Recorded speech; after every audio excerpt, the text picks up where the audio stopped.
అదేవిధంగా విద్యా వ్యవస్థకు సంబంధించి రాష్ట్ర ప్రజలందరూ కూడా చూస్తూ ఉన్నారు. గత దశాబ్ద కాలం పాటు విద్యా వ్యవస్థను విస్మరించిన గత టీఆర్ఎస్ ప్రభుత్వ పరిపాలన విద్యకు పెద్దపీట వేయాలని ఈరోజు పాఠశాల విద్య కానీ సాంకేతిక విద్య కానీ హయ్యర్ ఎడ్యుకేషన్కు సంబంధించిన విద్య కానీ రాబోయే కాలంలో మరి విద్యకు సంబంధించి ఎక్కడైతే ఉపాధి కల్పించే నాణ్యత పరంగా రేపు స్కిల్కు సంబంధించిన విద్య కానీ మా ప్రధానమైన బాధ్యతగా వాటికి పెద్దగా ఇవ్వాలని ఆలోచన చేసి సుదీర్ఘంగా మొత్తం ముఖ్యమంత్రి గారితో పాటు సహచర మంత్రివర్గ పెద్దలందరూ కూడా సుదీర్ఘంగా చర్చించి మార్పు చూపెట్టాలి. గత దశాబ్ద కాలం పాటు తెలంగాణ విద్యార్థులు ఏ నష్టపోయినారో దాని నష్టాన్ని పూరించే కార్యక్రమంతో పాటు మన విద్యార్థులకి అందరికీ కూడా అన్ని విధాల ఒకటి నాణ్యమైన విద్య, క్వాలిటేటివ్ ఎడ్యుకేషన్, రెండవది ఇన్ఫ్రాస్ట్రక్చర్ విషయంలో కానీ బోధనేతర సంబంధించిన అంశాల విషయంలో విద్యకు పెద్దపీట వేయాలనే దృష్ట్యా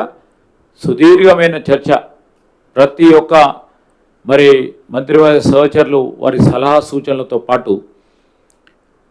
రేపు రాబోయే కాలంలో గొప్ప మానవ వనరులను తయారు చేయాలి తెలంగాణ రాష్ట్రంలో అని ఆలోచన చేసి పాఠశాల విద్యకు సంబంధించి రేపు జూన్ 12వ తారీఖు నాడు పాఠశాలలు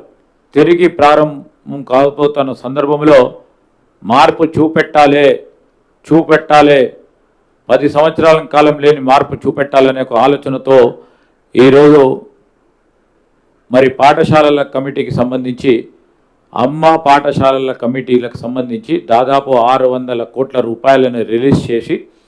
పాఠశాలలకు సంబంధించిన మౌలిక సదుపాయాలు, టాయిలెట్స్ ఏర్పాటుతో పాటు అన్ని హంగులాలతో ఆ పాఠశాలలు కనపడాలని ఉండాలని, ప్రైవేట్ పాఠశాలల కంటే ధీటుగా ప్రభుత్వ పాఠశాలలు ఉండాలనే ఒక ఆలోచనతో గొప్ప కార్యక్రమాన్ని మొదలుపెట్టి ఈ అమ్మ పాఠశాలల కమిటీకి సంబంధించి ఆ నిర్వహణ కూడా అక్కడ ఉన్న ఒక తల్లి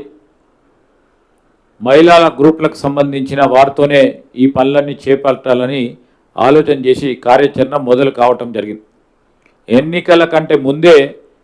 ఈ పాలసీ నిర్ణయం తీసుకోవటం వల్ల దానికి సంబంధించి ఎన్నికలు మొదలైన తర్వాత కార్యాచరణ మొదలై పూర్తి స్థాయిలో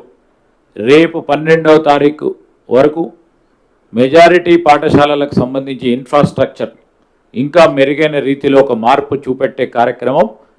ఈ రాష్ట్ర ప్రజలకు, రాష్ట్ర విద్యార్థులకు చూపెడతామని మేము ఈ కేబినెట్లో పెద్ద ఎత్తున చర్చ జరగడం జరిగింది.